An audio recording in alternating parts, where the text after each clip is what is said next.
안녕하세요. 이 시간에는 결산정리사항을 심화 문제를 좀 풀어보도록 하고요. 결산정리사항은 좀 난이도가 있기 때문에 좀 문제를 충분히 풀어봐야 됩니다.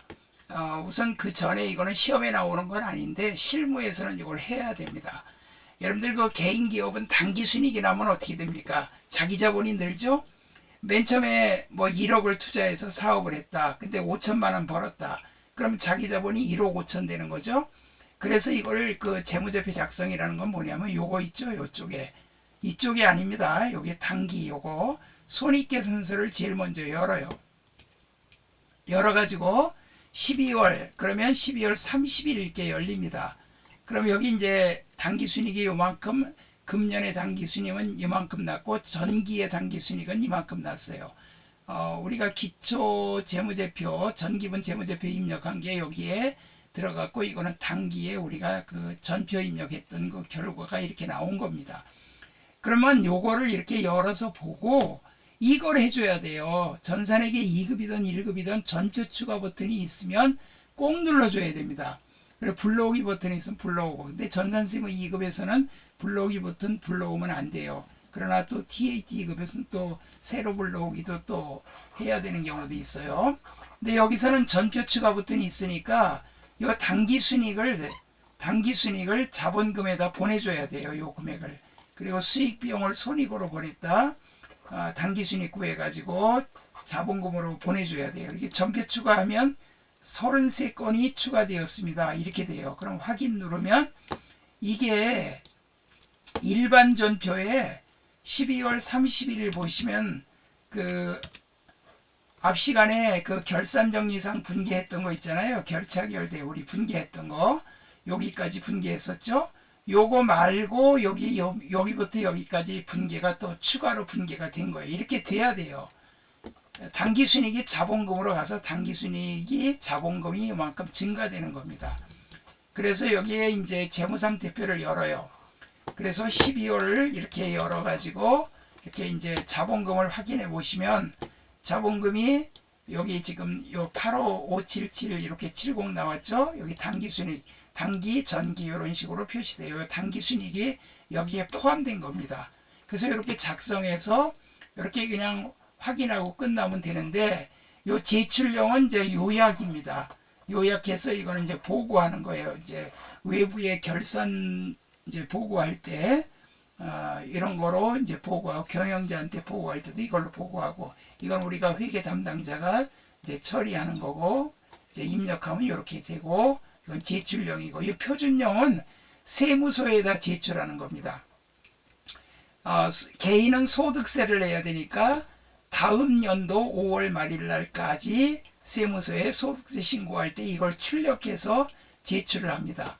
그래서 손익계산서와 재무상태표는 반드시 제출해야 돼요. 그리고 합계잔액산표도 제출을 해주는데 이거는 선택사항이에요. 이렇게 열어서 확인하고 이건 차대변이 맞는가 안 맞는가 확인해 보는 거죠. 이렇게 이거는 이렇게 이제 열었다가 손익에서 전표 추가 버튼 그것만 눌러주면 된다는 거. 이건 시험 문제는 안 나옵니다. 근데 실무에서는 이거 해줘야 돼요. 자, 이렇게 했고 이제 요거는 그냥 참고로 여러분들이 이렇게 하는구나 라고만 아시고 이제 드디어 결산정리사항을 심화 문제를 이제 연습을 하겠습니다. 심화 연습을. 자, 우선 이거는 2000번이니까 회사를 바꾸겠습니다.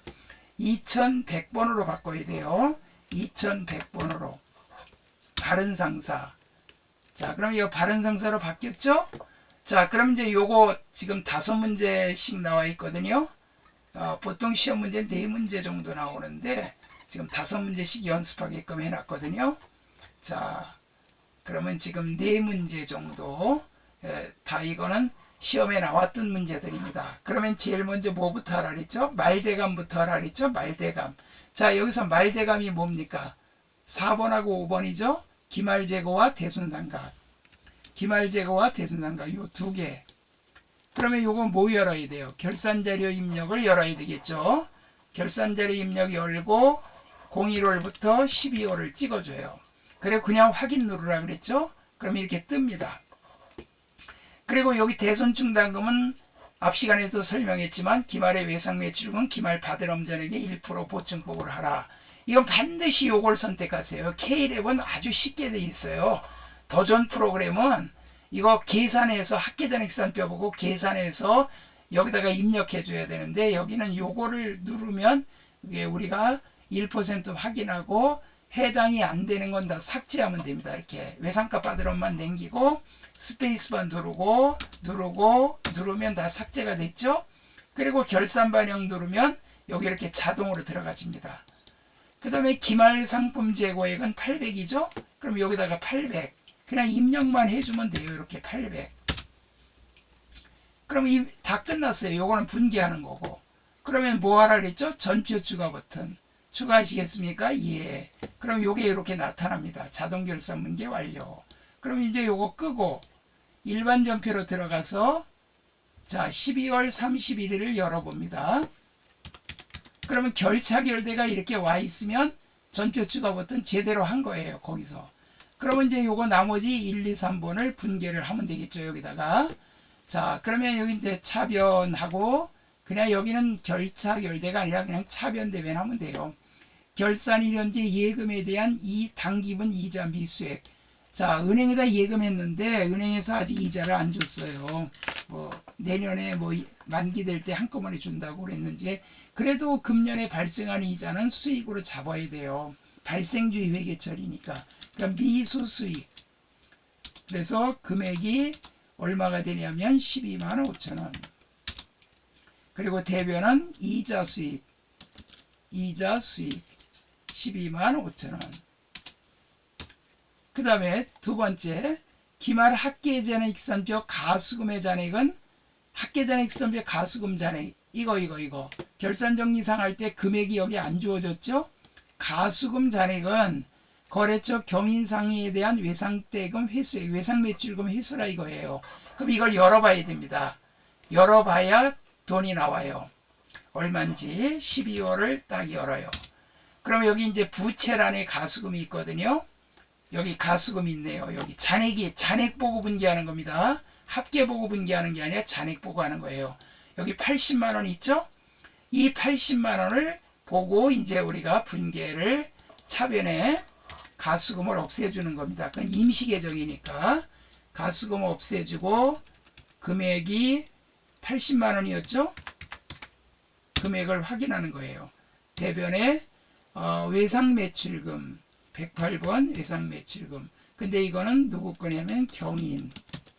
자, 그래서 이 학계전액산표를 보고 결산 정리하는 겁니다. 과거에는 전부 다 이거 보고 다 손으로 했습니다. 근데 지금은 아주 편리하게 돼 있죠. 그러니까 여기 지금 가수금이 80만 원 이렇게 있었는데 이렇게 정리를 하니까 잔액이 하나도 없죠. 다 없앴다는 뜻입니다. 그 다음에 기말현재 바른상사가 단기 매매 차익을 목적으로 보유하고 있는 주식 150만원에 기말현재 공정가치는 140이다. 주식값이 떨어졌네요. 150만원 주고 샀는데 140이래요. 그러면 차변에 단기 매매 증권 평가손실이죠. 이거는 처분한 게 아니니까 평가손실 10만원. 그리고 대변에는 단기매매증권 이렇게 해주면 됩니다. 그래서 이렇게 세 개의 분계를 다 했어요. 말대감부터 먼저 하고 전표 추가한 다음에 요거를 여기 12월 말일 열어서 확인하고 이렇게 해주시면 됩니다. 자 이렇게 해서 첫 번째 문제가 끝났어요. 자 두 번째 문제도 봅시다. 자 요거 회사를 바꾸세요. 이거는 지금 연습이니까 회사 바꿔가면서 연습하는 거지 시험 볼 때는 이렇게 회사를 바꿔가면서 연습을 안 해요. 한 회사만 딱 나오거든요. 그럼 요거 2200번 어복상사 고기를 잘 잡나 보죠. 어복상사라 그런 거 보니까 여기 말대감을 찾아보세요. 자 대손충당금 그 다음에 기말재고액 자 두 개죠. 두 개. 그러니까 요거는 다 분계예요. 나머지는 요것도 있네요. 감가상각도 있네요. 그럼 세 개네요. 세 개 다 나왔네. 결산자료 입력. 자 여기에 1월부터 01월부터 12월. 그냥 확인 누르시면 돼요. 자, 그러면 대손충당금은 매출 채권 예상값 받으려면 2%래요. 그럼 여기 1%로 돼 있죠? 기본 세팅이 1%예요. 근데 2%니까 이걸 2로 고쳐야 됩니다. 2 이렇게 고치고 매출채권 예상값과 받으러옴에 대해서 하라 그랬으니까 요거하고 요 두 개만 남기고 나머지는 다 삭제해요. 스페이스바로 이렇게 치면 스페이스바를 이렇게 선택하고 스페이스바를 이렇게 눌러주면 다 삭제가 됩니다. 그럼 두 개만 남았죠? 결산 반영. 그럼 이렇게 자동으로 들어갑니다. 얼마나 편합니까 이거. 계산하기 참 편하죠. 그 다음에 영업부서에서 사용하는 차량운 방고 감가상각은 120이고 영업부서의 비품 감가상각비 50이다. 그럼 여기 있네요. 차량운 방구는 120이고 그 다음에 비품 감가상각비는 50이고 자, 다 들어갔죠? 요거 125씩 이렇게 숫자가 다 주어져요. 전산회계 2급에서는. 그 다음에 기말상품 760만원. 그러면 여기 기말상품 여기다가 760만원을 입력해 주면 돼요. 자, 다 입력했죠? 말대감, 기말재고, 대손상각, 감가상각. 그럼 여기 이제 전표 추가 버튼만 눌러주면 됩니다. 추가하시겠습니까? 그럼 자동 결산 문제 완료. 자, 이렇게 끄고 일반 전표로 들어가서 12월 31일 가보면 이렇게 결차결대가 와 있으면 아, 이거 제대로 했구나 라고 알 수 있죠. 그럼 요 밑에다가 나머지 분기하면 돼요.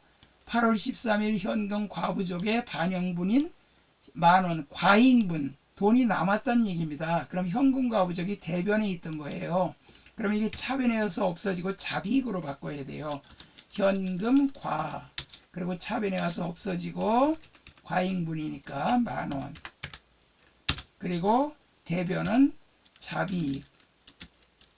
잡이익 만원 이렇게. 그 다음에 판매 부분 소모품 구입 시 비용으로 처리한 금액 중 기말 현재 미사용은 50이다. 그러니까 이제 문방구용품 사왔을 때 소모품 미 이렇게 했던 거란 얘기예요. 그렇게 했었는데 현재 안 쓴 게 50이 있대요. 그러면 차변에 소모품 자산으로 남은 거는 자산으로 해줘야죠. 50만원. 그리고 대변은 소모품 비 800건 됩니다. 다 무조건 이런 식으로 해주면 다 끝났죠. 그럼 요거 했고 요거 다 했고. 자, 그래서 이렇게 이제 입력을 하는 거예요. 이게 결산정리사항이에요. 그 다음에 세 번째는 이제 회사 또 바꿔서 하면 되죠. 2300번. 이렇게 바꿔서 요걸 해주면 됩니다.